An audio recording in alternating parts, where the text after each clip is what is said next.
Hello అండి, అందరికీ good morning. మీరు చూస్తున్నారు జీకే లుక్స్ 2.0 ఛానల్. రీసెంట్గా మనకి క్రిస్ జాన్సన్ సార్ ఎఫ్బీలో పెట్టిన ఒక పోస్ట్ అయితే వైరల్ అవుతుంది. దీని గురించి ఒక క్లారిటీ ఇద్దాము.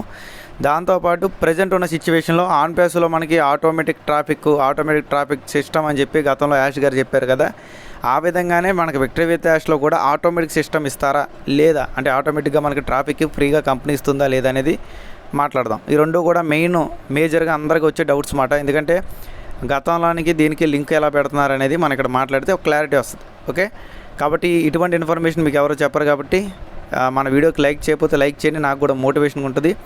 అలా కుదిరితే షేర్ చేయండి. ఇంకా మన ఛానల్ చూస్తూ కూడా ఇంకా సబ్స్క్రైబ్ చేసుకోకపోతే సబ్స్క్రైబ్ చేసుకొని సపోర్ట్ చేయండి. మనం ఇంకా టాపిక్లోకి వెళ్ళిపోతాం. ఇంకా ఎవరైనా సరే వాట్సాప్ ఛానల్లో కానీ వాట్సాప్ గ్రూప్లో కానీ వాటిలో జాయిన్ అవ్వకపోతే కింద డిస్క్రిప్షన్లో లింక్స్ ఇచ్చాను, దయచేసి జాయిన్ అవ్వండి. ఏదైనా ఎమర్జెన్సీ వాయిస్లు కానీ అవి కానీ అందులో పెడతా ఉంటాను, చెక్ చేసుకోవచ్చు. ఓకేనండి, ఇక్కడ క్రిస్ జాన్సన్ సార్ చెప్పిన ప్రకారం 6.5 billion people waiting for VWA. Okay, అంటే 650 కోట్ల మంది విక్టరీ విత్ యాష్ గురించి వెయిట్ చేస్తున్నారని చెప్పి ఆయన అయితే పెట్టిన పోస్ట్ మాట. ఓకే, అలాగే ఇక్కడ రెండో పోస్ట్ ఏం పెట్టారు రీసెంట్గా అంటే ఐఎమ్ స్టిల్ హియర్, నేను ఇంకా ఇక్కడే ఉన్నానని పెట్టారు. ఆయన దృష్టిలో దాదాపు విక్టరీ విత్ యాష్లోకి 650 కోట్ల మంది రావడానికి వెయిట్ చేస్తున్నారని చెప్పారు. ఇప్పుడు మనం క్లియర్గా చెప్పుకుందాం. అలాగే కొంతమంది అయితే పర్సనల్గా మనకు మెసేజ్ చేసేయండి. ఒక వ్యక్తి అయితే మన ప్రపంచ జనాభాలో దాదాపు 950+ కోట్ల మంది అయితే మన విక్టరీ విత్ యాష్లోకి వస్తారని చెప్పారండి. అంతవరకు నిజం అంటున్నారు. అంటే 950 కోట్ల మంది జనాభా ఉన్నారంట. నాకు కూడా తెలియదు, గూగుల్కి కూడా తెలియదు. ఒక వ్యక్తి చెప్పాడమంట. అంటే ఏదో ఒకటి చెప్పేస్తున్నారండి. మినిమం సెర్చ్ చేసి చెప్తే బాగుండేది. ఈ 950, 970, 80 ఇన్ని కోట్ల మంది జనాభా యాడ్ నుంచి వచ్చారు నాకైతే తెలియదు అన్నమాట. అది రియల్గా అసలు ఎంతమంది జనాభా ఉన్నారు, అందులో ఎంతమంది ఇంటర్నెట్ యూజర్లు ఉన్నారు మొత్తం మీకు చెప్తాను. ఇది కూడా మనకు ఒక సబ్జెక్టు నాలెడ్జ్ పరంగా పనిచేస్తుందని చెప్తున్నమాట. ఓకేనండి, ఒక పెద్ద మనిషి చెప్పినట్టుగా నిజంగా 950 కోట్ల కన్నా ఎక్కువ మంది జనాభా ప్రపంచవ్యాప్తంగా ఉన్నారా అంటే ప్రజెంట్ లెక్కల ప్రకారం, ఇది పాత లెక్కలు కూడా కాదు, కొత్త లెక్కలు చూడండి. ఇక్కడ జూన్ 2026 నాటికి ప్రపంచం మొత్తం మీద సుమారు జనాభా 8.3 బిలియన్లు అంటే 830 కోట్లుగా ఉంది. ఓకేనండి, ఇందులో దాదాపు మనకి ఇండియా చైనాలోనే 36% పైగా వాటా ఉంది. అంటే 100% మనం వాటా వేసుకుంటే అందులో 36% వాటా చైనా అలాగే ఇండియాలో ఉన్నాయి. ఎందుకంటే మన ఇండియా వచ్చేసి ఒక 147 ఆ రేంజ్లో ఉన్నారు జనాభా. ఇంచుమించు చైనాలో కూడా 140 ఆ రేంజ్లో ఉన్నారన్నమాట. కాబట్టి మొత్తం మీద వేసుకుంటే మనమే దగ్గర 300 కోట్ల జనాభా ఉన్నాం. అంటే మన రేషియో వచ్చేసి 36% ఉందన్నమాట ఇండియాను చైనా కలిపి. కాబట్టి ఇక్కడ మనకు ప్రపంచవ్యాప్తంగా జనాభా సంఖ్య 830 కోట్లే ఉంది సుమారు. మహా అయితే ఒక 10 కోట్లు 20 కోట్లు అటు ఇటు ఉండొచ్చు. కానీ కొంతమంది ఏకానికి 950 కోట్లు 960, 70 చెప్తున్నారన్నమాట. అంటే ప్రపంచ జనాభాలో ఈ 100 కోట్ల మంది జనాభాని ఎక్కడి నుంచి తీసుకొచ్చారో నాకు అర్థం కావట్లేదు. వాళ్ళందరూ కూడా విక్టరీ విత్ యాష్లోకి వస్తారంట. అది ఇంకొక కామెడీ సీన్ అన్నమాట. ఓకే, ఉన్న జనాభా ఎంత? ఓకే, ఇది ఒక క్లారిటీ. అంటే మొత్తం మీద ప్రపంచం మొత్తం మీద మనకి 830 కోట్లే ఉన్నారు.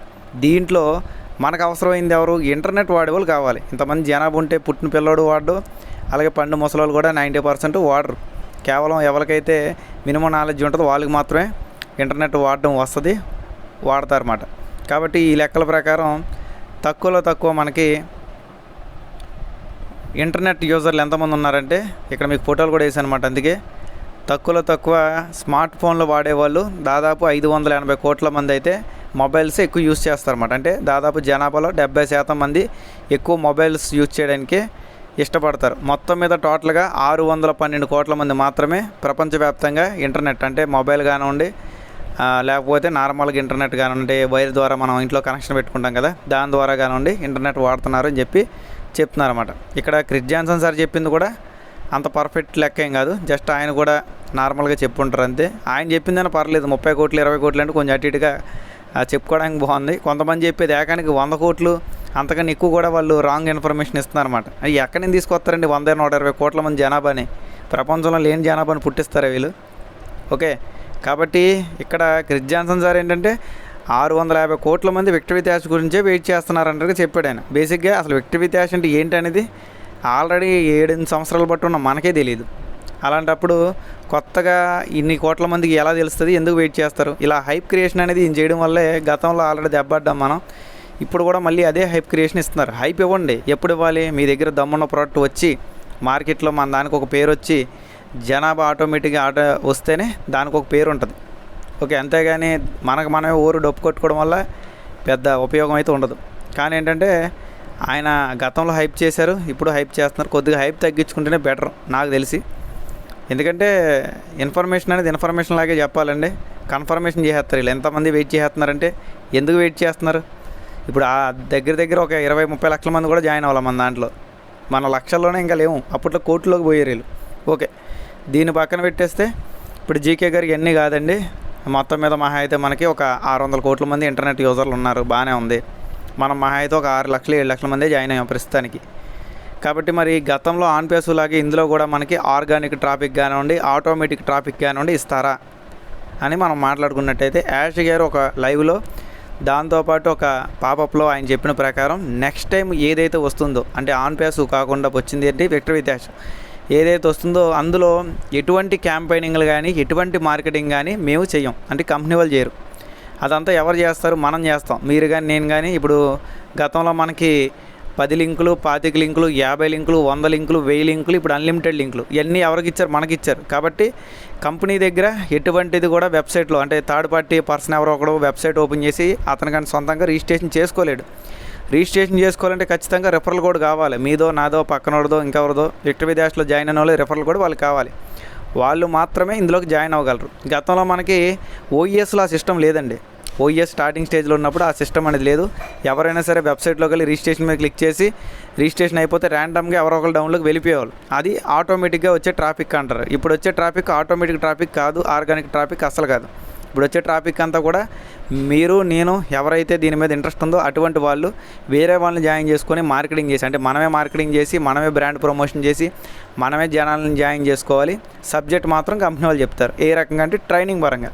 ఓకే, కాబట్టి మన విక్టర్ విత్యాష్లో ఆర్గానిక్ ట్రాఫిక్ కానీ ఆటోమేటిక్ ట్రాఫిక్ కానీ కంపెనీ వాళ్ళు ఇవ్వరు. ఇక్కడ వీళ్ళు చెప్పినట్టు 900 కోట్లు ఉన్నా, 1000 కోట్లు ఉన్నా, అక్కడ ఉన్న జనాభా అంతమంది లేరనుకోండి, ఉన్నదే 830 కోట్ల మంది. అందులో ఇంటర్నెట్ వాడేవాళ్ళు గట్టిగా 610 కోట్లు. అంటే వాడినా మన దాన్ని అక్కడ రీచ్ అవ్వాలి కదా. వాళ్ళు ఏ మారుమూల ప్రాంతాల్లో ఉన్నారో మనకు తెలియదు. ఓకే, వాళ్ళు ఏ ప్రాంతాల్లో ఉన్నారో కూడా మనకు తెలియదు. అక్కడ రీచ్ అవ్వాలంటే మన జీవితంలో సగం జీవితం అయిపోద్ది బేసిక్గా. ఎందుకంటే ఇప్పుడు గూగుల్ వాడేవాళ్ళు కూడా ప్రపంచం మొత్తం మీద అంతా గూగుల్ వాడరండి. చైనాలో గూగులే వాడరు అసలు. అలాగే ఆండ్రాయిడ్ సిస్టమ్ వాడరు వాళ్ళు చైనాలో, అక్కడ సిస్టమ్ వేరే. అలాగే కొన్ని ఉంటాయి. ఓకే, అక్కడ గూగుల్ వాడకపోతే ఇక్కడ మన రీసెర్చ్ ఎలా చేస్తారు? వాళ్ళు రీసెర్చ్ చేయడానికి పని చేయవు కదా. ఓకే, కాబట్టి కొన్ని అప్లికేషన్లు కొన్ని దేశాల్లో బ్యాన్ ఉంటాయి అన్నమాట, పని చేయవు.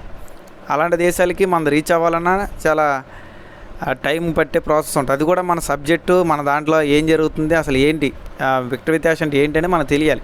అలాగే ఇక్కడ మనం గమనించాల్సిన మరొక విషయం అనేది, విక్టర్ విత్యాష్ అనేది కేవలం లెర్నింగ్ ప్లాట్ఫామ్ మాత్రమే. అంటే ట్రైనింగ్ ఇస్తారు. ఏం ట్రైనింగ్ ఇస్తారు? కొత్త బిజినెస్లోకి వెళ్ళేటప్పుడు ఆ కొత్త బిజినెస్ మనకి ఎలా ఉంటుంది, అందులో ఎటువంటి ప్రోడక్ట్స్ వస్తాయి, మళ్ళీ అందులో ఏమైనా డబ్బులు కట్టాలా, లేదా డబ్బులు కట్టకుండానే మళ్ళీ అందులో కూడా మనకు ఫ్రీ ఎంట్రీ ఉంటుందా, ఇవన్నీ కూడా ప్రస్తుతానికి ప్రశ్నలు మాత్రమే.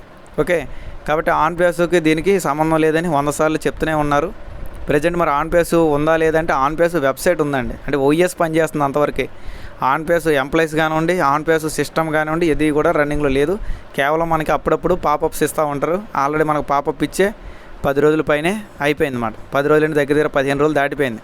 ఓఈఎస్లో పాపప్ వచ్చి మళ్ళీ దానికి క్లారిటీ అనేది ఇవ్వాలి. ఆయన అంటే జస్ట్ అలా చెప్తాడైనా మళ్ళీ దానికి రెస్పాన్స్ వెంటనే ఇవ్వరు. అదే ప్రాబ్లం మనకి. ప్రాబ్లం గురించి చెప్తా అన్నప్పుడు టక్మని చెప్పేయాల. చెప్పడానికి 6-7 నెలలు వెయిట్ చేస్తే ఎలాగండి? ఓకే, 6-7 నెలలు వెయిట్ చేస్తే చాలా టైం వేస్ట్ అవుతుంది. పోయిన సమయాన్ని ఎన్ని కోట్లు ఇచ్చినా వెనక్కి తేలం. అది యాష్ గారైనా సరే ఎవరైనా సరే నేను చెప్తున్నా, పోయిన సమయాన్ని ఎన్ని కోట్లు ఇచ్చినా సరే వెనక్కి తీసుకురావడం అసాధ్యం. ఎలాంటి తోపు తురుము బొంగులో లీటర్కి అయినా సరే అది వర్తించదు. చెప్తున్నాను కదా, ఎవరికైనా 2 కోట్లు ఇస్తా, నాకు పోయిన 1 గంటను తీసుకురాగలరాలు? ఎవడో తీసుకురాలేదు ప్రపంచంలో. ఆ గంటలో ఎంతమంది చనిపోతున్నారు, ఎంతమందికి ఎన్ని ప్రాబ్లమ్స్ వస్తున్నాయి, ఎంతమంది రోడ్డు బాల్ అవుతున్నారు, ఎంతమంది దీని మీద డిపెండ్ అయ్యి మ్యారేజ్ చేసుకోకుండా ఖాళీగా ఉన్నారు, ఎంతమంది దీని మీద డిపెండ్ అయ్యి పనులు చేసుకోకుండా ఖాళీగా ఉన్నారు, ఎన్ని లెక్కేసుకుంటా పోతే బోల్డ్. ఓకే, కాబట్టి ఎక్స్పెక్టేషన్స్కి రియాలిటీకి దగ్గరలో ఉండేలాగా చెప్పాలి సబ్జెక్ట్ ఎప్పుడైనా. ఎక్స్పెక్టేషన్లు మాత్రమే కొంతమంది చెప్తున్నారు, రియాలిటీ అసలు కొంచెం కూడా టచ్ చేయట్లే. ఎలాన్ మస్క్ ఉన్నాడు, ట్రంప్ ఉన్నాడు, ప్రపంచంలో 950 కోట్లు ప్లస్ జనాభా ఉన్నారు. 950 కోట్ల జనాభా అంట, ఉన్నదే 830 కోట్లు అండి. యాడని తీసుకొచ్చారండి 120 కోట్ల జనాభా నీళ్ళు. నోటికి వచ్చింది వాగేస్తారు. వాళ్ళు పోనీ ఇంటర్నెట్ వాడేది ఎంత, పోనీ ఉన్నారు వాళ్ళు చెప్పినట్టు 950 కోట్లు ఉన్నారనుకోండి, అందులో ఇంటర్నెట్ వాడే వాళ్ళు ఎంత, 600 కోట్లే కదా. మళ్ళీ మిగతా 200 కోట్లకి పుట్టిన పిల్లడికి కూడా ఫోన్ ఇచ్చి మా విక్టరీ డాష్ డౌన్లోడ్ చేసుకో బాబు అని చెప్తారా? రియాలిటీ చెప్పమానండి. ఓవర్ యాక్షన్ వద్దు. ఓవర్ యాక్షన్లో ఇన్ని చిరాకు వచ్చింది నాకైతే. ఓకే, ఇప్పుడు డైరెక్ట్ లైవ్లో వాళ్ళతో నాకు లైవ్ పెడితే నేను అడిగే క్వశ్చన్లకి వాళ్ళ దగ్గర సమాధానాలు ఉండవు. వాళ్ళు అడిగిన దేనికే నేను సమాధానం చెప్తా. ఓకేనా? కాబట్టి ఒత్తి మాటలు గట్టు పెట్టో ఒట్టి మేలు తల పెట్టవో అన్నారు పెద్దలు. అంటే ఒట్టి మాటలు గట్టిని పెట్టేసి గట్టిగా మేలు తల పెట్టవే అన్నారు పెద్ద మనుషులు. ఓకే, అప్పుడే మనకి సమాజానికి మనం ఏదైనా ఉపయోగపడి చేస్తున్నట్టు. ఒట్టి మాటలు చెప్పడం వల్ల ఉపయోగం ఉండదు, గట్టిగా మేలు చేస్తేనే ఉపయోగం ఉంటుంది. ఓకేనండి, మీకు అర్థమైంది అనుకుంటున్నాను. ప్రజెంట్ సిచ్యువేషన్ ఇది. ఇక్కడ మనకి ముందు ఒక 10 లక్షల మంది జాయిన్ అయ్యారు లేదో తెలియదు మన విక్టరీ డాష్లో. అలాగే మార్కెటింగ్లు క్యాంపెయినింగ్లు అన్నీ మన సొంతంగా మనం చేయాలి. కంపెనీ చేస్తుందని అయితే మాట ఇవ్వాలా, ఒకవేళ చేస్తే అదృష్టమే. ఓకే, మీకు అర్థమైంది అనుకుంటున్నాను. ఇక్కడ ఆన్ పేస్ ఫౌండర్లే విక్టరీ డాష్లో జాయిన్ అవ్వాలని రూల్ లేదు. ఎవరినైనా జాయిన్ చేసుకోవచ్చు. ఆన్ పేస్ సంబంధం లేకపోయినా, అసలు ఆన్ పేస్ అంటే ఏంటో తెలియని వాళ్ళు కూడా జాయిన్ చేయొచ్చు. కానీ ఏమని జాయిన్ చేస్తాం, ఏముందని జాయిన్ చేస్తాం, ఇందులో మనకే తెలియదు కదా ఏంటనేది. ఇక్కడ చాలామందికి వచ్చే మరో డౌట్ అంటే జీకే గారు, యాష్ గారు మన డేటాను అమ్ముకుంటున్నారేమో అంటున్నారు. అది నాకు తెలియదండి బేసిక్గా. కానీ ఏంటంటే అక్కడ సబ్జెక్ట్ అనేది అసలు కొత్త కాన్సెప్ట్ ఏంటి, కొత్త బిజినెస్ ఏంటి, అసలు ట్రైనింగ్ ఏంటో తెలియకుండానే కేవైసీలు తీసుకోవడం కరెక్ట్ పద్ధతి కాదు బేసిక్గా. ఓకే, ఒక రిజిస్ట్రేషన్ వరకు ఓకే, సబ్జెక్ట్ చెప్పి నచ్చితే అప్పుడు కేవైసీలు చేసుకోమనాలి. ముందే కేవైసీలు పెట్టడం, మనమేం కంగారు చేసుకోవడం, మళ్ళీ అందులో కూడా ప్రాబ్లమ్స్ రావడం అనేది కొద్దిగా ఇబ్బందికరమైన వాతావరణంగా నాకు అనిపిస్తుంది. ఓకే, దీనికి ఎంతమంది అగ్రీ చేస్తున్నారు, నేను చెప్పిందంతా కరెక్ట్గా ఉందా, ఈవెన్ రాంగ్ ఇన్ఫర్మేషన్ ఇచ్చాను అనేది కింద నేను చెప్పింది పర్ఫెక్ట్ అనుకుంటే ఎస్ అని చెప్పి లైక్ చేయండి, మోటివేషన్గా ఉంటుంది. అలాగే ఎవరైతే నేను చెప్పింది కరెక్ట్ కాదనుకుంటున్నారు నో అని చెప్పి డిస్లైక్ చేయండి, నో ప్రాబ్లం. ఓకే, అలాగే ఇంకా మన ఛానల్ సబ్స్క్రైబ్ చేసుకొని కింద డిస్క్రిప్షన్లో ఇచ్చిన వాట్సాప్ గ్రూపు, టెలిగ్రామ్లో జాయిన్ అవ్వండి. మనం చేసే ఫ్రీ కాన్సెప్ట్లు ఇవన్నీ కూడా మీకు తెలిస్తే నిన్న కోఆపరేటివ్ బ్యాంక్ గురించి కూడా వీడియో చేశాను. ఆ వీడియో అనేది పైన మీకు డిస్ప్లే మీద వస్తుంది. అలాగే ఇంటర్లింక్లో ఎవరైనా రిజిస్ట్రేషన్ చేసుకోకపోయినా ఇది పైన వచ్చే ఫోటో మీద క్లిక్ చేసి రిజిస్ట్రేషన్ చేసుకోండి. Thank you all. Me GK looks.